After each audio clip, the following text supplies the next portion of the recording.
ഈ നാർസിസ്റ്റുകൾക്ക് എപ്പോഴും അവരുടെ സ്വഭാവം മറ്റുള്ളവരുടെ മുന്നിൽ എക്സ്പോസ് ചെയ്യപ്പെടുക എന്നുള്ളത് ഭയങ്കര പേടിയായിട്ടുള്ള ഒരു കാര്യമാണ്. അതുപോലെ തന്നെ അത്രയും ഡിസ്കംഫർട്ട് ഉണ്ടാക്കുന്ന, അത്രയും തോറ്റു പോകുന്ന ഒരു സ്വഭാവം വേറെ ഇല്ല.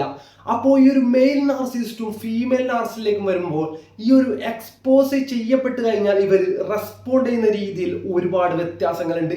അതിൽ മെയിൻ ആയിട്ടുള്ള ഒന്നാണ്, ഒരു മെയിൽ നാർസിസ്റ്റിനെ നിങ്ങൾ എക്സ്പോസ് ചെയ്താൽ അയാൾക്ക് ഭയങ്കര ദേഷ്യമായിരിക്കും. അയാളുടെ എല്ലാ വയലൻസും അയാൾ നിങ്ങളുടെ മേലിൽ എക്സ്പ്രസ് ചെയ്യും. ആ ഒരു രീതിയിൽ അയാൾ ഹാൻഡിൽ ചെയ്യുമ്പോൾ ഒരു ഫീമെയിൽ നാർസിസിസ്റ്റ് നിങ്ങളുടെ റെപ്യൂട്ടേഷൻ ഇല്ലാതാക്കാനായിരിക്കും ശ്രമിക്കുന്നത്. അവൾ മോശക്കാരിയായി കൂടെ നിങ്ങളെയും കൂടെ മോശക്കാരിയാക്കാനായിരിക്കും അവൾ ശ്രമിക്കുന്നത്. ഈ ഒരു രീതിയിലുള്ള എക്സ്പീരിയൻസ് നിങ്ങൾ ഫേസ് ചെയ്തിട്ടുണ്ടെങ്കിൽ പ്ലീസ് കമന്റ് ഇറ്റ്.